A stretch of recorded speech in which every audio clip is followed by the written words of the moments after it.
Assalamu alaikum wa rahmatullahi wa barakatuh. Insha'Allah ta'ala, today we will analyze the 14th ayah of Surah Mulk. أعوذ بالله من الشيطان الرجيم بسم الله الرحمن الرحيم. Now this ayah begins with the word Allah. Now make sure not to read this word as Allah.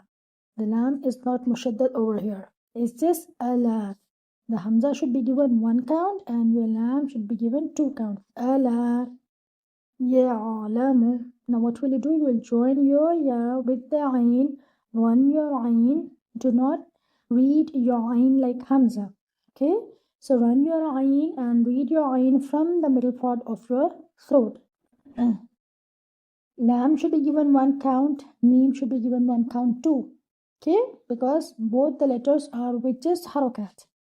Man khalaqa. Now here the rule between these two words is idhar. Whenever the noon sakin or tanween is followed by the throat letters are hamza ha, ayn ha, ghain ha. So what will you do? You will read the noon clearly. So here also you will read the noon clear. Man khalaqa. Now you are familiar with this word.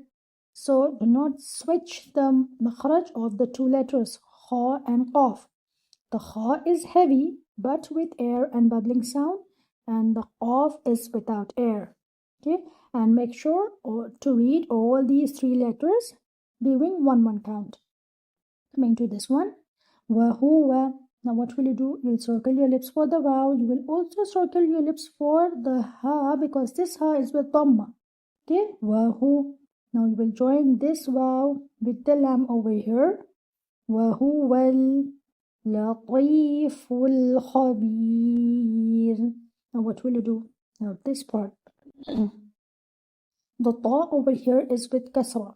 So even though your ta is at the lowest level of tafkhim, but still your ta should sound heavy. Tay. Okay, give it 2 counts. Join your fa with the lam. Do not bounce your lam. Make sure not to bounce it. Okay, full. Okay. Al-latiful khabir.